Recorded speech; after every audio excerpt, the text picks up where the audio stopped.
Welcome to Screen Recaps, and today we are going to recapping the first two episodes of The Childhood's End.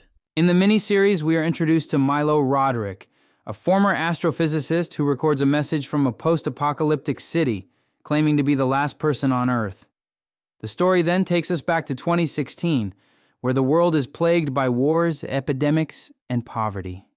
In New York, a young Milo dreams of becoming a scientist, while in Missouri, a farmer named Ricky Stormgren goes about his day. Suddenly, a massive spaceship freezes in the sky and descends into a field, marking the beginning of a series of mysterious events. Cellular communication is interrupted worldwide, and gigantic alien spaceships appear over major cities, causing panic and fear. However, all human-made aircraft safely descend to the ground without causing any destruction. People are shocked to see their departed loved ones, through whom Carolyn, the supervisor of Earth, communicates with them. The alien intelligence, taking on human form, reveals that they have come to eliminate wars, hunger, and inequality, and usher in an age of utopia. The Overlords, a group of arrivals, have come to Earth not to conquer, but to assist in creating a utopian society. However, skepticism surrounds this extraordinary news. Ricky and Ellie, a couple from Missouri, watch as the news reports the resolution of all global conflicts. Concerns arise among the town's residents about an invasion. Ricky, a local leader, reassures everyone to calmly observe the unfolding events. Later, strange occurrences happen in Ricky and Ellie's home, leading them to seek safety in the basement. As the house is disassembled, Ricky encounters a massive alien drone. He agrees to go with them, but pleads for his family's safety. Upon entering the alien spaceship, Ricky is transported to a luxurious hotel room, reminiscent of his honeymoon with his late wife, Annabelle. After losing his loved one to cancer, Ricky struggles to cope with the grief. In the midst of a new relationship, Carolyn's voice unexpectedly fills the room, offering Ricky a role as an intermediary between humans and the overlords. Reluctant to become a puppet, Ricky questions why he was chosen for this mission. Despite his doubts, Carolyn insists and hands Ricky a mysterious object without explanation. News of the aliens' arrival in Missouri spreads, attracting reporters and government agent Paul Danlow. Spotting the alien artifact in Ricky's possession, Danlow demands it for safekeeping, leading to a tense standoff. Ricky manages to unlock the object, unleashing a global eradication of diseases.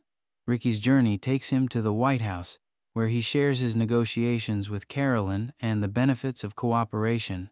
However, media mogul Hugo Wainwright suspects the aliens' true intentions and forms the Freedom League, fueling widespread mistrust towards the overlords. In a report to Carolyn, Ricky reveals that the Freedom League is gaining momentum, causing concern among people who suspect that the League is led by individuals similar to themselves. Carolyn, however, insists that the aliens are fundamentally different from humans. Meanwhile, young Milo ventures out one night to find his mother, who is engaged in a heated argument with a dealer while indulging in snow sniffing. Milo defends his mother but is shot by the dealer. Suddenly, a beam of light appears from the sky, eliminating the criminal and resurrecting Milo. Astonishingly, Milo rises from his wheelchair and regains the ability to walk.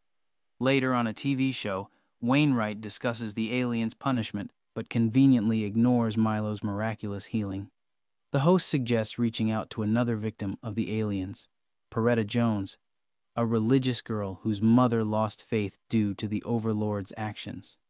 Peretta fears that future generations will forget about God, and the Freedom League exploits her story to challenge the overlord's authority. Soon after, Wainwright orchestrates Ricky's abduction and demands his allegiance to the Freedom League. Ricky refuses, and they prepare to eliminate him. Carolyn stops time and helps Ricky escape from his kidnappers. The kidnapping is broadcasted worldwide to discredit the Freedom League. Ricky wants to reveal his true self to humanity, but Carolyn believes they are not ready to accept it yet. Carolyn reveals that they have helped not only Earthlings, but also the shaken Ricky. Hugo Wainwright's death marks the end of the resistance. 15 years later, Milo becomes an astrophysicist and people enjoy eternal youth in a paradise on earth. The overlords, dubbed as guardian angels, finally reveal themselves to humanity. Jake Gregson's family gathers in front of the screen to not miss the broadcast of this significant event. A gigantic ship appears in the sky, and hundreds of thousands of spectators eagerly await the meeting with their benefactors. 2 children are sent into the ship to introduce Carolyn, but his appearance shocks the people, resembling that of a demon. In 2035, humanity is united and living in peace and prosperity, free from disease and worries. However, those who resist the overlord's new order have only one refuge in New Athens. Milo and Rachel work at an institute in Africa, but Milo's latest project is shut down, forcing him to leave his job. He decides to study the mysterious overlords who have revealed little about themselves in 19 years. Meanwhile, Peretta Jones believes Carolyn is the devil, and Ricky is a false prophet. Ricky is surprised when Carolyn visits him to apologize and reveal some truth. The world is in a frenzy over Carolyn's return to Ricky's farm. Dr. Boyce's African Research Institute experiences strange tremors, and Rachel discovers a monkey with glowing eyes. Dr. Boyce finds a hidden room with a glowing Ouija board, believed to be satanic. At night, an alien drone shines a green light on Jake's family, focusing on Amy's belly. Simultaneously, the Ouija board activates. Amy starts having visions, and their son Tommy goes missing. Jake finds Tommy in the barn, transformed and incredibly strong. Seeking help, Jake and Amy confide in psychotherapist Peretta Jones, who learns that Tommy is taken by the overlords to witness a burning earth and a giant eye. Tommy's story is interrupted by a terrifying noise in his head, causing him to rush around the house and nearly harm Peretta. He touches his mother's belly and claims the baby has stopped crying, but Amy denies being pregnant. In Africa, Milo and Rachel are concerned about the strange animal behavior, believing it's linked to the overlord's selection of Earth species. Dr. Boyce advises against meddling in Carolyn's affairs, but Milo and Rachel are determined to uncover the truth. Ricky discovers he has cancer and infertility caused by the spaceship's toxic harm. 4 months later, Jake and Amy learn they're having a daughter. Suddenly, Tommy asks his father to call Jennifer, and at the same moment, Amy decides to name the daughter Jennifer. Dr. Boyce offers Jake a job in Africa and invites his family to a grand reception. However, Jake discovers that Boyce is not hiring anyone else. He senses something amiss and suggests Amy leave, but he must find Tommy first. Dr. Boyce approaches Amy and informs her that Carolyn wants to meet her. They bring her into a room with the Ouija board and compel her to touch it. This is how Carolyn awakens Jennifer in the womb. He instills in her that she's not an ordinary human and must embrace her essence.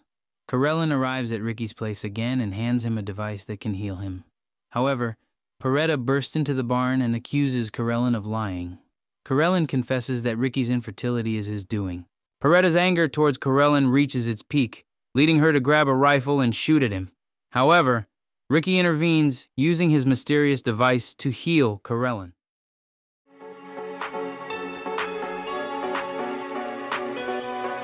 I thought I was